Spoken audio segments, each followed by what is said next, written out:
Hello everyone, and welcome once again to Advocacy Talks 2023. We're delighted to start our Advocacy Talks for the year, inviting Claire Hayes, who's the Programme Manager from Open Doors Initiative, to speak about the work that's being done in her organisation.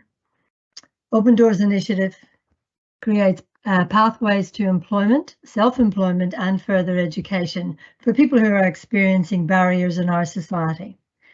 Open Doors has over 120 member companies and supporting partners who support their work and are actively creating a more inclusive society. Today, Claire's presentation is entitled Intentional Inclusion with the Open Doors Initiative. After Claire speaks, there will be an opportunity to ask her questions, so please put that into the chat during her talk, and we will ask her those questions at the end. This session is also recorded and will be uploaded to NCBI's website. So if you only hear part of it or would like to listen again, please pop into NCBI's website under the advocacy section and you'll see the Advocacy Talks. I'll pass over to you, Claire. That's great. Thank you so much, Liz. I really appreciate that. I'm just going to go ahead and share my screen if that's okay. Hopefully this will pop up okay. I think that should be up on the screen now. Yeah, I just wanted to say a huge thank you to Liz, Lorna and Madeline and all the team at NCBI for asking me along today. It's really great to be here. I was just chatting to Liz before the call about some of the work we've already previously done with NCBI. I'm so sorry, my phone has just started ringing now. Sorry about that. So as Liz said, my name's Claire Hayes and I'm a Programme Manager with the Open Doors Initiative. I am a white woman. I have short blondish hair and I'm wearing an orange and purple jumper and glasses today, and I'm sitting in front of a blurred background. So over the course of the next hour or so, I'm going to share a little bit about the work that we do at the Open Doors Initiative and the work we're doing to create practical and intentional ways to create inclusion and equitable opportunities for those who are marginalised in our society, whether this be into employment, further education, or even entrepreneurship. I also speak a little bit about how we work directly with the companies, supporting them and becoming more inclusive and creating equitable opportunities as well. So at the Open Doors, just to give you kind of a sense of kind of the broad overview of the work that we do, we exist to create pathways towards employment, self-employment or further education.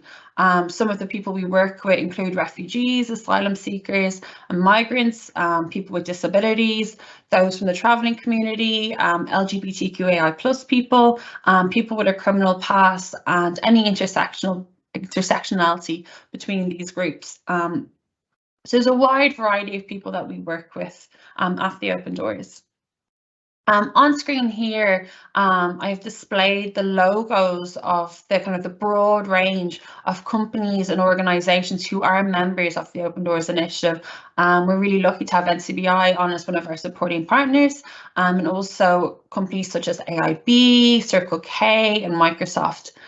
We work with over 120 member companies and organisations, and with these we create opportunities, whether that's through work placements, scholarships, training courses, it could be aiding entrepreneurs or even full-time and part-time employment. All the members of the Open Doors Initiative have signed a pledge to be more inclusive employers and to work with us to create further opportunities for our participants from a wide range of backgrounds. Within Open Doors, we have kind of 3 core projects running at the moment, and they have kind of specific focused areas. So the first project of this will be Towards Work, and on screen here I have the Towards Work logo, and it's kind of shades of green, blue and purple, and on it has Towards Work in white bold writing and a tagline that says your journey to employment underneath it. Towards Work is a person-focused initiative, and it exists to support individuals who have a disability on their journey towards employment, further education, or if they were looking to set up their own business and to become self-employed. We have a number of resources on the Towards Work website, which is towardswork.ie, and there's different trainings and other support documents there. Pathways to Progress is one of our other projects, and on screen here we have its logo. So its logo is yellow and black, and it depicts a road, which would be in connecting with the pathways part of this name, and it has the tagline, Building Better Workplaces. Pathways to Progress exists to support migrants, refugees and asylum seekers in Ireland to access work or further education, and also to help and support employers with that journey as well. And finally, the last logo that I have here on screen is the Employers for Change logo, and it's in shades of green and purple, and it has circles in white and blue on it as well, and its tagline is Employer Disability Information Service. Employers for Change works with companies and organisations to increase awareness of disabilities and improve their hiring and work practices to become more accessible and inclusive. Now that I've shared kind of the core mission of the Open Doors Initiative and our various projects and how they work, I thought it might be helpful to discuss how we go about trying to create equitable opportunities for the people we work with and encourage inclusive working environments within the companies who are members. On screen here, the slide states diversity is a reality, inclusion is a choice. This is something we like to remind ourselves of and the people we work with. We're all different and we all have different needs that need to be met on a case-by-case basis, especially when it comes to employment and further education. But these things have to be considered practically in how companies and organisations can create their systems and processes to reflect this. I have got a picture here on screen and has two different scenarios with the same three people. These three people are trying to watch a football match, but there's a wooden fence in front of them. In the left image, there's a man and he's tall and he's standing on a box. He can see the game really comfortably and he's having a grand old time. Next to him is a woman who's much shorter than him and is standing on the same size box, but is unable to see over the fence. She's just slightly peeking over and can barely see the match. And next to her is a person who is a wheelchair user. He's been given the same size box and the same box as the man and the woman, but this box is of absolutely no use to him and he is unable to watch the match at all with his friends. They've each been given the same means of access, even though their needs are very, very different. In the right image, the same three people are watching the match. However, in this image, the tall man has no box and he's still watching the game very comfortably and enjoying himself. The woman has actually been given a second box and she's now able to see right over the fence and can enjoy the game just as much as the person to her left. And the third person, who is a wheelchair user, has been given a ramp and can now watch the game very comfortably with his friends and really enjoy the match. This image is called equity. I think with this, it's really important thing to know here is that the football match has remained the same in both images and that the only thing that has changed is how the individuals are accessing it. This is something that underpins the work that we do at Open Doors. We know that in order to create more equitable opportunities for everyone, we must acknowledge the needs for more intentional inclusion. And that's why we work to provide companies with practical information and advice, whether that's to do with reasonable accommodations or other awareness training as well. One of our core messages that we like to bring forward and that we always like to remind either our companies or any participants that we work with is the business case for recruiting a more diverse talent pool. Implementing inclusive recruitment practices is not just the right thing to do, but it actually makes very good business sense for organisations across the board. We know from multiple research that inclusive workplaces are associated with profitability and stronger performance overall. They tend to have engaged employees and customers and high levels of productivity, effective decision-making processes, and better employee retention. Inclusive recruitment would also be in line with the UN Sustainable Development Goals and is a key factor in reducing inequality. And when our teams are more diverse, we can better engage with our customers through innovative design and lateral thinking.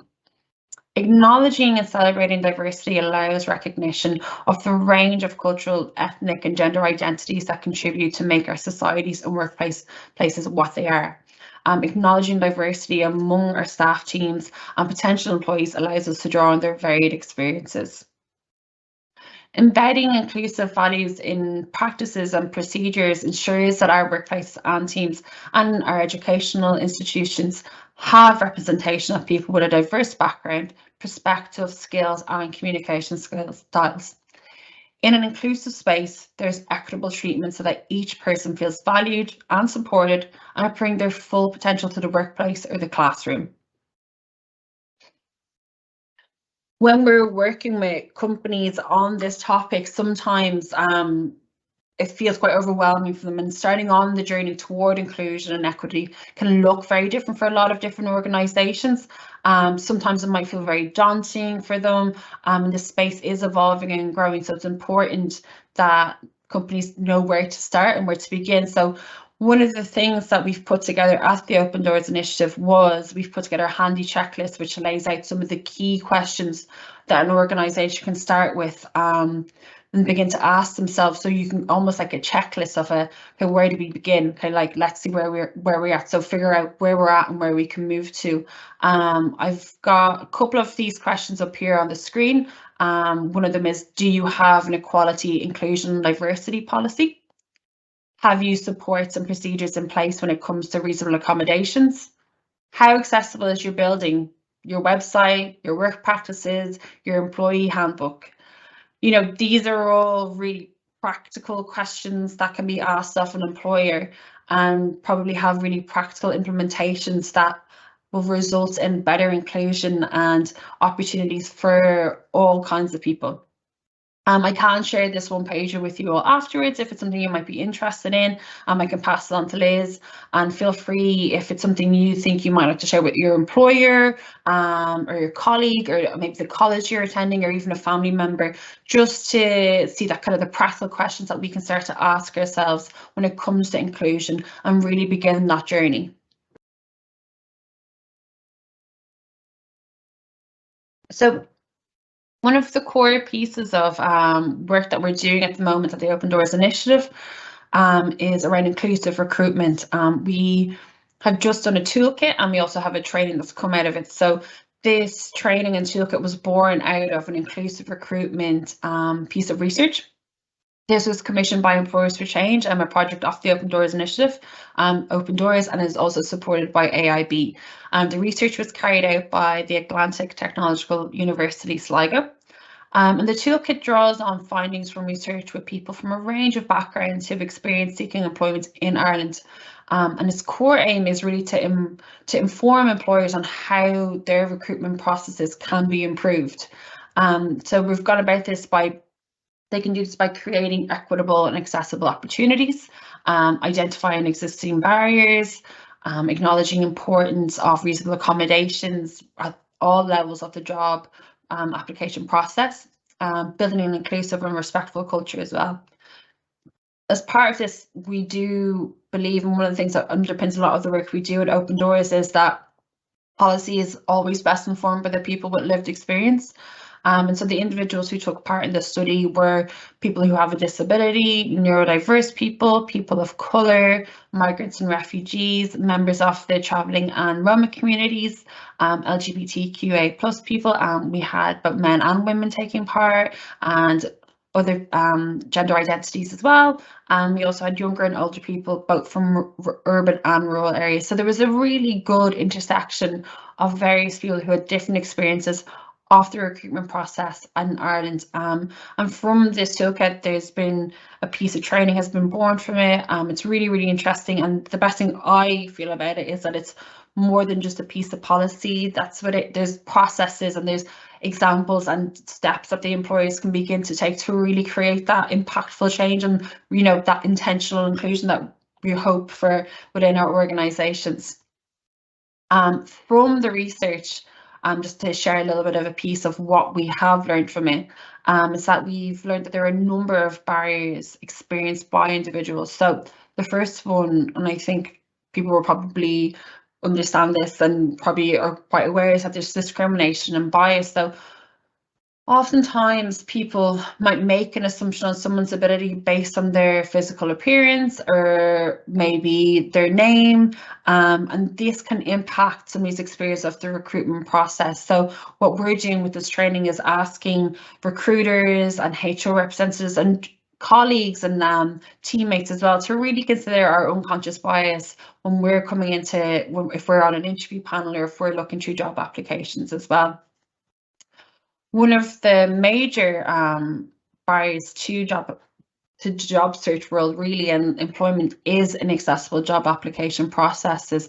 So whether that's from testing and forms, you know, for people who are using a screen reader, job application forms that are inaccessible means that this candidate doesn't even have the opportunity to put their name forward. And we know from this research and from speaking to some of our supporting partners, this can often sometimes happen, that individuals deselect themselves because there's no alternative option when it comes to job application. And so our advice to employers, our advice to all the organisations within the membership is there should always be an alternative job form application, or your job application has to be accessible by everyone. It's a really, really important piece. And again, it's just that practical step that an employer can make. It's a very easy and inclusive thing that we can all do. One of the pieces of advice that we always say is that training should be available to all hiring managers. I think a lack of awareness, well, not I think, it's been said in the inclusive recruitment training, but also there's something I would feel as well, that a lack of awareness and confidence when it comes to, say, for instance, disability can cause huge issues when it comes to hiring. People are fearful, they don't know how to react if somebody discloses that they have a disability, wherein a piece of training and talking to hiring managers about how to support somebody better in these conversations so that they can bring their full self to the interview can really have an impact on how equitable opportunities happen and equitable employment happens within organisations.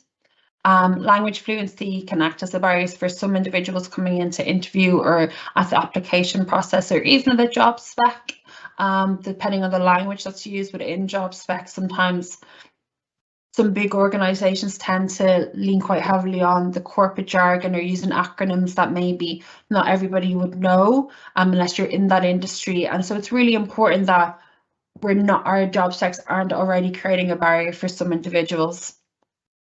Working environments can act as a barrier when it comes to perhaps the lighting or the noise within the office space, or even the accessibility of it. A lack of experience also in an Irish work culture can cause a little bit of a barrier for some people as well.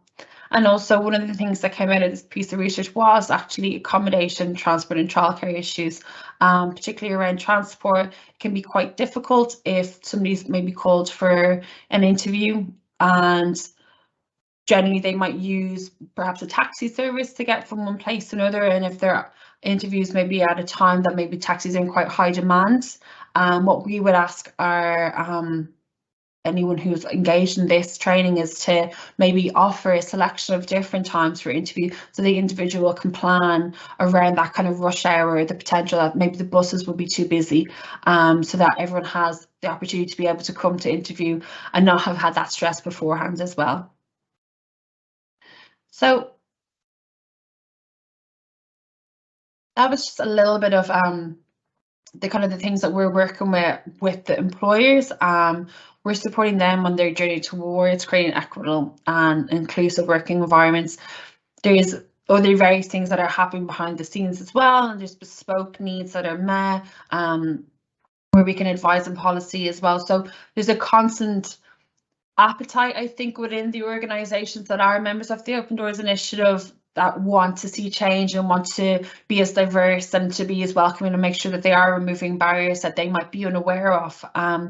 But aside from that, we also have a number of supports for individuals who might be experiencing barriers to further education or to work or even to self-employment. So I'm just going to talk a little bit about those.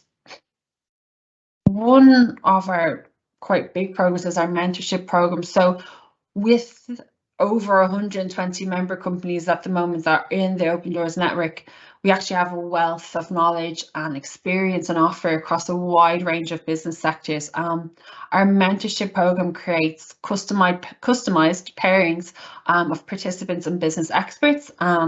It doesn't necessarily mean that a mentee might be paired with someone who's in the specific industry that they want to be in, but they'll be matched with somebody who has the skill and the background that will be beneficial to help them in the progress of their career.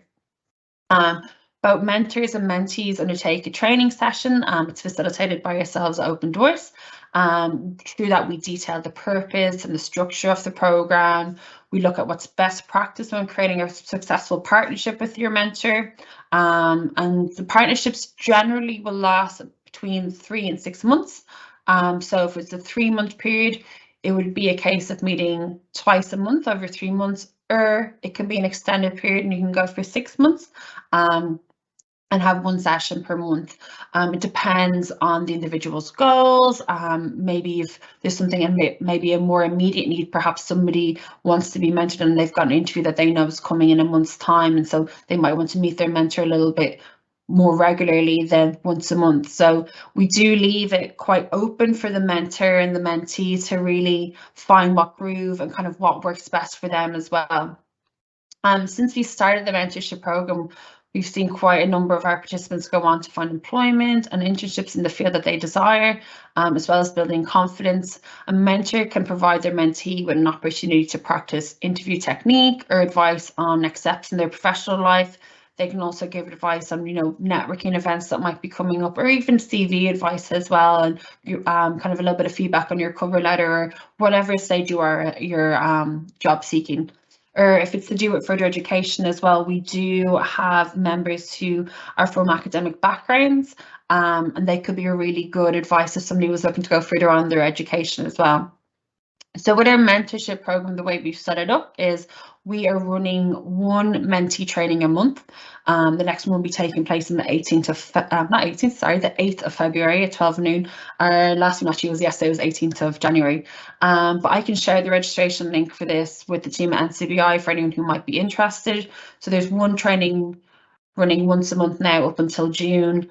And what happens is you take part in the training. After the training, we'll send you out a survey, and you can let us know kind of where you're interested in going, kind of where you feel like you might need a little bit of support. And so then based on the information that's given in the survey, we will sit down and bespoke match you to one of the mentors who's also signed up from one of our member companies. And so all the mentors who take part in this program have received disability awareness training, cultural awareness training, and have received training around being a mentor and what that looks like. And then from there, you'll be matched with your mentor, and we leave kind of the power, I suppose, in the relationship up to the mentee to really lead out on the next steps in that and kind of where you need the support. But of course, the Open Doors team is always there if there's any kind of queries that come up, or if there's something else that we can support in. But it's a really good opportunity, and I would say if there's anybody on the call here today who feels that they'd like to kind of maybe engage with kind of a one-on-one and see, and I know NCBI obviously provides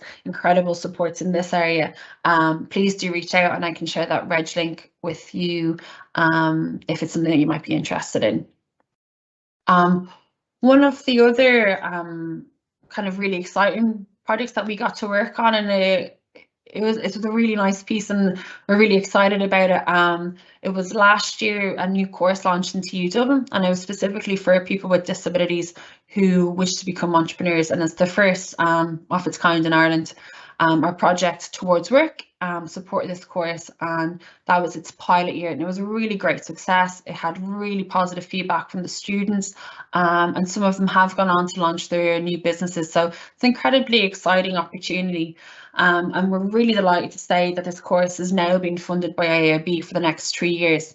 And so the idea is that it actually has no cost to the participants. The course is intended for those who maybe have an idea for a new business, or like just a thought about it and might be interested in becoming self-employed or an entrepreneur.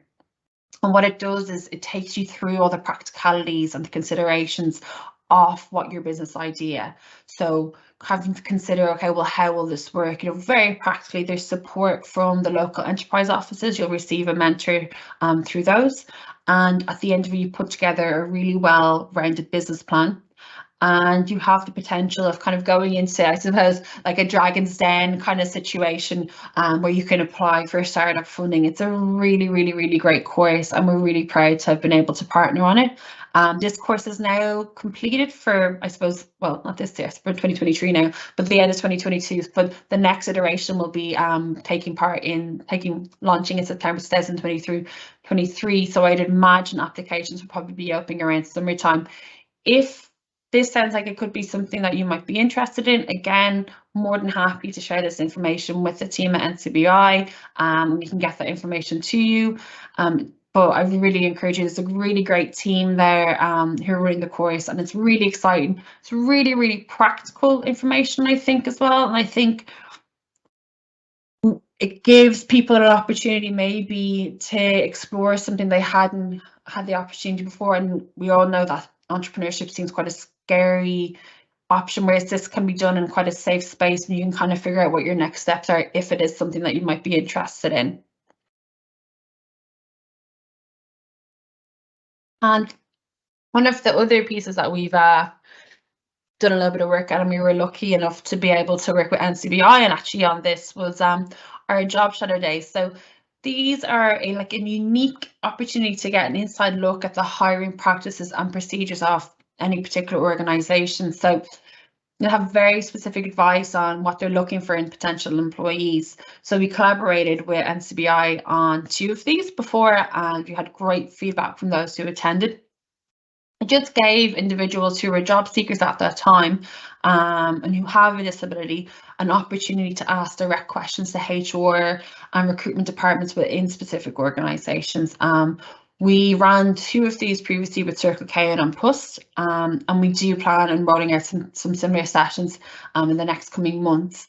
But it's a really practical opportunity for somebody who might be looking for a role in a specific organisation to kind of come in and kind of learn what are they looking for when they're looking at CVs. How can I, get my CV to catch their eye, or what is it that maybe, what advice can they share with me? And even it's not, maybe you might not specifically look for a job, say for instance in Onpus, but that you can still learn a lot from their HR because they're the people who are on the ground looking through people's applications every day. So it's a really, again, practical and intentional way of creating opportunity for individuals. And I think the other piece, and that the feedback we got as well from the organisations who took part, is that how much they learned within the session as well.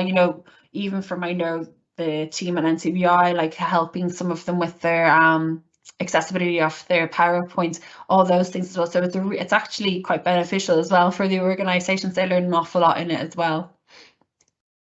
And just a couple of things. I'm just quite conscious of time. I've been talking a lot now, so we're going to be wrapping up soon, I promise. So we have also online just a number of resources and guides, and these are all free to download. So we've got if you're maybe starting out in your job seeking journey, or if you know somebody who is that you think this might be helpful for, we have the CV guide. It has loads of practical tips on how to build a professional CV, and it also has information on cover letters, and there's also a CV template included, so it can be really helpful to use. We also have on the Open Doors website, which is www.opendoorsinitiative.ie, available positions. So these are all the roles and jobs that are available within our member companies at the moment. And so within our member companies, I mentioned earlier on that they've signed a pledge to be more inclusive.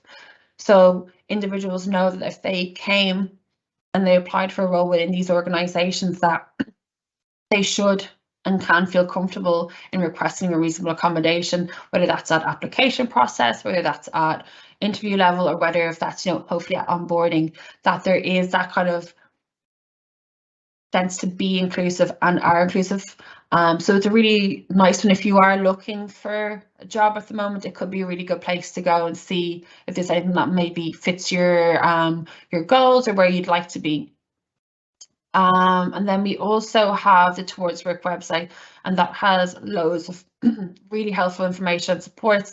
It has CV guides as well, and also has some other information on some of the education steps that you can take around further education as well, if perhaps you're not job seeking at the moment, but you may be looking to further on in your education. And also the inclusive toolkit that I did mention earlier on, I can share that around as well for anyone who might be interested in it. Even if perhaps you're not an employer, I think it's still a really helpful thing to read through and have a look, because what we would say is that this should be standard for all employers. So to know what to anticipate going in, if you're going in for interview, or if you're running your interviews yourself, to kind of maybe check yourself and how you're, if you make sure that you're being as inclusive as possible as well. And just lastly, we'd obviously love to connect with you if it's something you're interested in. We do have a weekly email newsletter that goes out. It has our different job postings, maybe some of the events we're running, or if there's other pieces of research coming out, they'd be all included on this. If you'd like to subscribe to it, please do email at info@opendoorsinitiative.ie. And you can follow us on the various social media. We're on Twitter, we're at Open Doors to Work. And on Instagram, we're also at Open Doors to Work, and on LinkedIn, we're Open Doors Initiative. So if you are on any of those platforms and would like to link in with us, please do. And just as I finish up, I just want to say a huge thank you for taking part in today and to come and hear me talk. I just want to say then big thanks to Liz for inviting me, and to Lorna and Madeline for running a wonderful webinar. I couldn't think of the word there. And honestly, if there is any queries or anything I've mentioned here today that you'd like to reach out, please do. You can get me at claire@opendoorsinitiative.ie. I'd be more than happy to share any information, and I'd be more than happy as well to share this presentation afterwards if people feel it would be a help. So I'm going to go ahead and stop sharing screen. Hi, Claire, it's Liz here. Hi. Thank you so much for a very, very interesting presentation. You certainly stimulated some conversation in our chat. So while you're having a drink there, may I start with asking you some questions? Yeah, go for it. First one is, how can a company ensure that disabled people with different disabilities are included in the development of the equality, inclusion and diversity policy? Well, one of the advices that we would give for when an organisation is developing that policy, obviously they can reach out to ourselves and we can support where we can. But I think one of the best things you can do is to engage with the individuals who are already working in your organisation who may have a disability. And you could do that by creating a network perhaps and engaging them on the policy, because there's no point creating a policy with the idea of diversity but not including diverse people in it.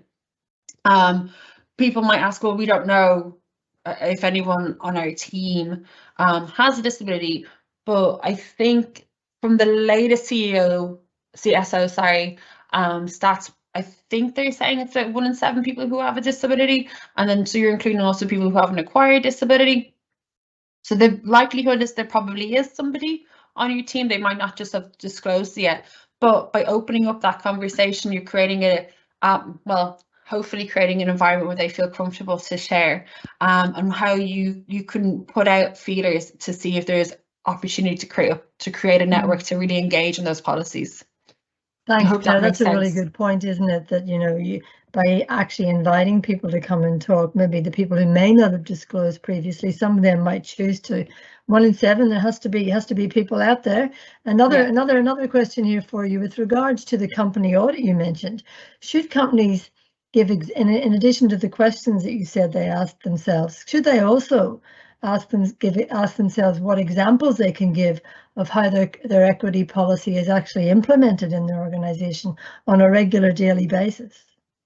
100%, yeah, and I think that's where networks like a disability network come in so helpful, because you can have a really open conversation. It's always well and good to have all these policies, but if the process doesn't work, the policies are done at the end of the day. So I would be a big believer in testing the policies, and if an organisation, for instance, has a really strong policy around diversity and inclusion, but yet they're not seeing maybe more diverse candidates applying for the roles, you really need to question, is the policy working? Or is it just there to say that we have one? And I suppose that's why when you first kind of came to me, Liz, that I was trying to think, well, what can we talk about? And I think the big thing for us to be intentional inclusion, that it's not just checking boxes and doing things for the sake of it, that there's real intention behind it, and there has to, like, if a policy is not working, it needs to be reassessed and let's try something else. So you're advocating that organizations monitor the diversity within their organization intentionally, and whether they are in fact hiring people with of a diverse backgrounds. Well, you would hope that when it's also a difficult one with GDPR, and I know for some semi-state bodies they have to record because there's a quota as well that needs to be met, but it's how you record that information that's really important. I think employees, from some of the participants that I would have known and would have talked to, is that there's a worry about, well, what are they going to do with that information if I share that with them? And there's kind of, there can be sometimes a little bit of fear. But I think how the responsibility is on an employer, how an employer goes about collecting that information is really important, and it can be anonymized. And I think you have to be really careful about how you ask those questions. And one of the, actually something that I didn't really touch on here today, but I think probably would have been discussed within NCBI, is the medical model versus the social model of disability, and how we view disability within the context of society, and where the barriers are created by, you know, societal systems. Like, that's the disabling factor. But I suppose with my point in that is that the questionnaire, if there is one to go around, should be from the social model of disability, and not, it shouldn't alienate people. But I suppose in a way, like, it is always good to have a look and understand where your diversity sits within the company, as long as it's with the right intention. It's kind of, it is a difficult one, I'll be honest, because there's a lot of layers to it, I think, especially for individuals. I guess this question brings up the age-old debate of, you know, well, we're hiring people that have the best skills and abilities. You know, we can't, you know, we can't just hire people with disabilities just to make a quota. But on the other hand, if you're going to have a diversity policy and 1 in 7 people, as you say, have a disability, you'd surely have to, organizations would have to rhetorically ask themselves, well, why isn't it higher? Why? Yeah. You know? I mean, I suppose when I think about that, I always think, like, statistically, it must be impossible that every, like, not like that. I mean, I think most billionaires are potentially white men. I think that's probably statistically impossible, that they're all the smartest people in the world. Do you know, we've got such a diverse world. Like, I mean, I'm not getting into men or anything like that. No, you're absolutely right, because the argument can often be twisted around, can't it? You know, and when you look at it rationally, it's true. Thank you for that. That's one of the big, and we need to keep discussing that. We need to keep asking. No, it isn't just, you know, why isn't there enough? All the people with disabilities can't all be unintelligent people or unskilled people. There must be barriers stopping them getting into those positions. Next one is, can you talk a little bit more about the pledge that you mentioned that your member companies take? It's coming along similar lines, this question. How do they report on how they have fulfilled their pledge to you? So we do an annual report. So we'll kind of talk to our organizations and our companies about how they're doing, and kind of, because I suppose of the nature of the work, and the reality is that there's such a range of organizations within the Open Doors initiative, and some big companies have a lot of resources that can work on these areas, and some are coming from maybe a smaller resource, and everyone's coming from different places as well. So we kind of can work on a little bit of a bespoke. So we send out an annual survey where we check in to see how they are doing. Okay, well, you know, have you implemented your reasonable accommodation? You know, like all these kind of really practical questions. And the pledge, I suppose it might be helpful if I read it out so people can kind of get a sense of what we say, because I always kind of forget, because we talk about it so much, and then I forget, oh, well, like, not everyone's maybe read it, so I'm talking about it. So the members pledge says, we undertake to provide opportunities into the workplace, including training, placements, apprenticeships, community supports, and employment opportunities for those people most in need in Irish society. We will work to meet their needs in a respectful and cooperative way, and aim to see them in purposeful engagement where possible. We will engage in education and advocacy at a national and EU level, and the adoption of innovative practices and policies that will remove barriers to employment. And we will be a responsible employer by adhering to the following principles: defined quality standards with measurable outcomes, a national approach, a clear plan to foster diversity, inclusion and social mobility, a fair wage for all employees, paths to drive upward mobility within our organisations, and we will actively participate in sharing and learning across the network, including forums. So with the member companies, we tend to engage them on maybe disability awareness training and cultural awareness training, and then we might then start to begin, we might create, I know there's a couple, I don't think I should name them, but have created placements specifically for Open Doors participants.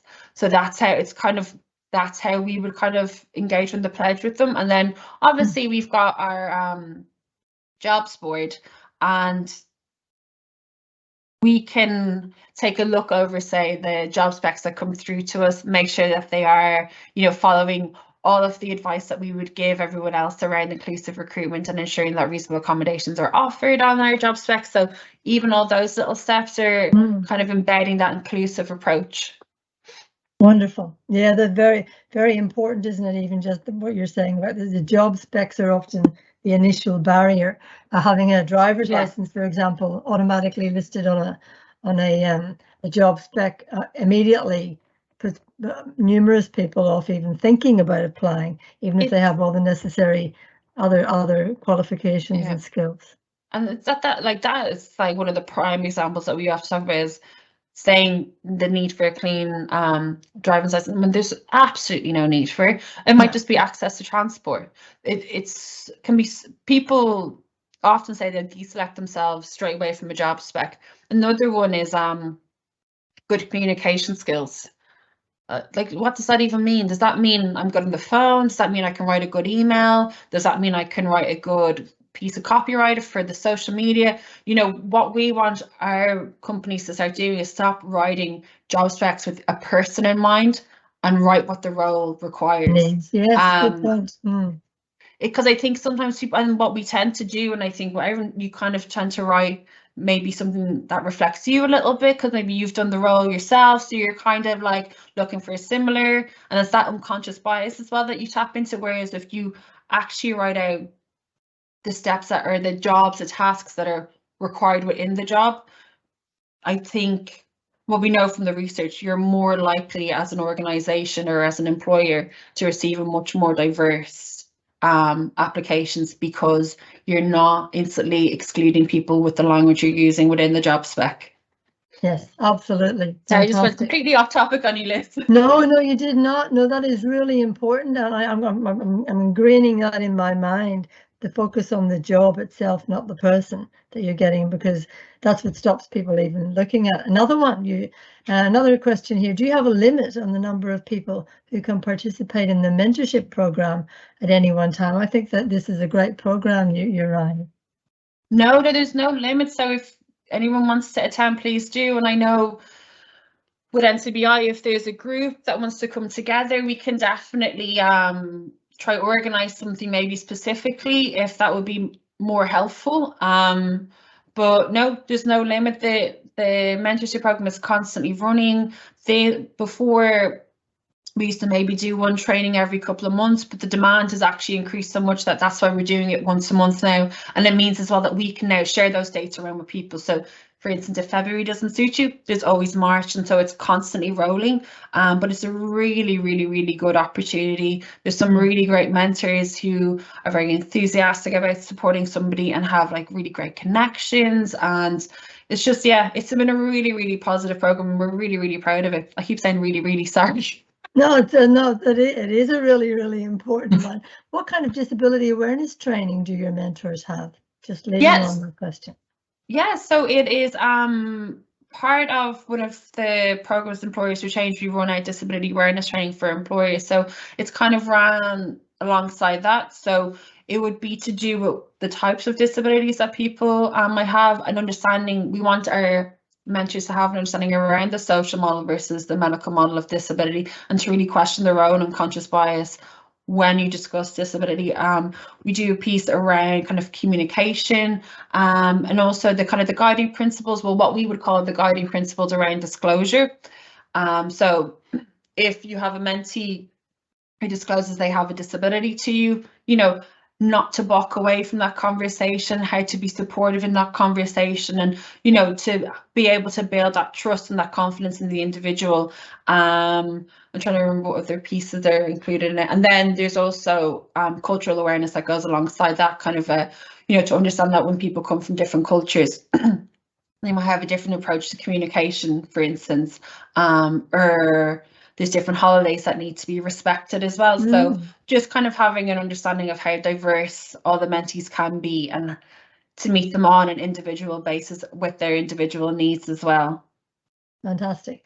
And a question on the shadow day. Someone would like to know how many people can take part in the shadow days you mentioned. I think there was a limit of maybe up to 20 to 30 on that. But again, if we got 100 people, I'm sure we would make it work and have alternatives and maybe run it 2 or 3 times. It's one of those things that I very much believe in. I really believe in the practicality of going in and having an opportunity to talk to a HR expert and getting that, like, not one-on-one, but that professional advice. Like, I don't work in HR, so if I sit down with somebody and I give them CV advice, I'm limited because I'm not seeing CVs every day. But somebody who's in that kind of role, who's getting to see like what's the new trend in them, is really, really helpful, and I think it can really support individuals. I also think often, like, I don't know, for other people, oftentimes like going into an interview can be so nerve-wracking, but if you've already kind of had a first initial chat with somebody in the HR department, you might ease yourself kind of going in a little bit to an interview, and it can really build somebody's confidence, I think. Well, I think that is so true, isn't it? You've got a bit of familiarity already before you instead of it, and it is always nerve-wracking for all of us, Claire, isn't it? No matter how many you've done. A final question, a bit long, but very, very important though. Are there opportunities for job seekers to provide feedback to the open doors to suggest companies that you should engage with? Yeah, absolutely. Yeah. Always, yeah, that absolutely. Please do. You know, we're constantly trying to grow. We want more companies to be signed on and to be more inclusive. So yeah, absolutely. If there are suggestions of an organisation who's doing really well, or if there's a suggestion of an organisation who's not doing so well, who could do some help or support, we can also help them.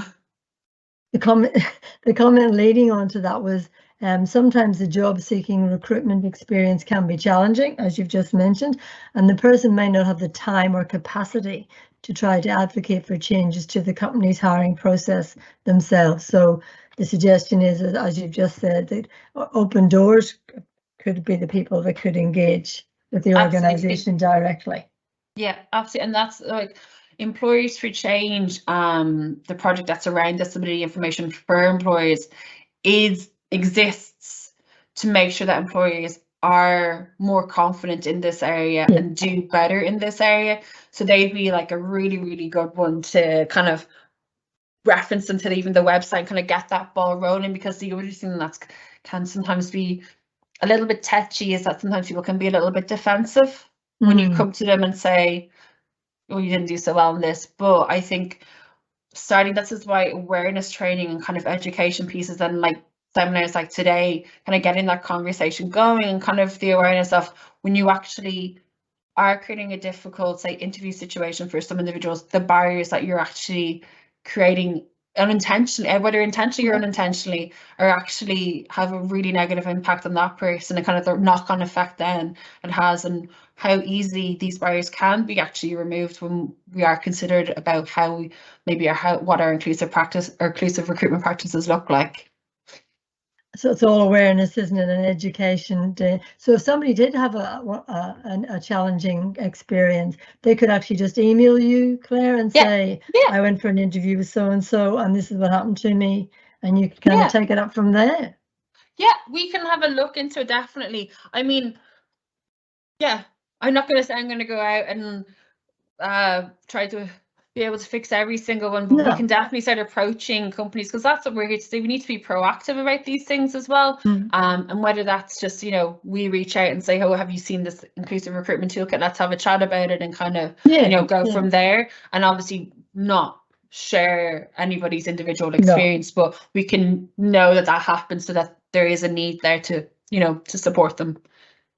And I guess if they have that diversity and inclusion policy, which a lot of organizations have, it'll be it'll be a bit of a test case for them, won't it? That we thought it was working, but something else needs fixing, and that's the only way to fix anything, is to highlight, is to acknowledge that it's not working as well as we thought it might be. Yeah, 100%. That's it. Is there anything else you'd like to finish with on a note of, you've got so much, you've said so much about the work you're doing here. Is there anything passionate you'd like to say? No, do you know what? I want to say a huge thank you, and again, just a huge respect as well to all the work that NCBI does in this area. I know it's there's just so much practical stuff, and oftentimes, particularly when speaking to employers around supportive and assistive technology, we always reference them to use. So I'm just like really grateful to be here. And again, thank you to Liz and Lorna and Madeline, and hopefully some of the information that was shared will be of help. And again, if there is any questions, please do reach out to me. And I'll share afterwards with Liz any of those kind of one-pagers or kind of other documents that might be of help to anybody. We're absolutely delighted to have you today, Claire. We all know how important it is to participate in life through employment, and to see you bringing your organization, bringing so many organizations together. You know, your partners that are willing to have a look and make a pledge about moving this conversation forward and bringing more diversity to workplaces. So thank you very much for your time today. It's been a delight having you. Thank you so much. Appreciate it. Have a lovely evening.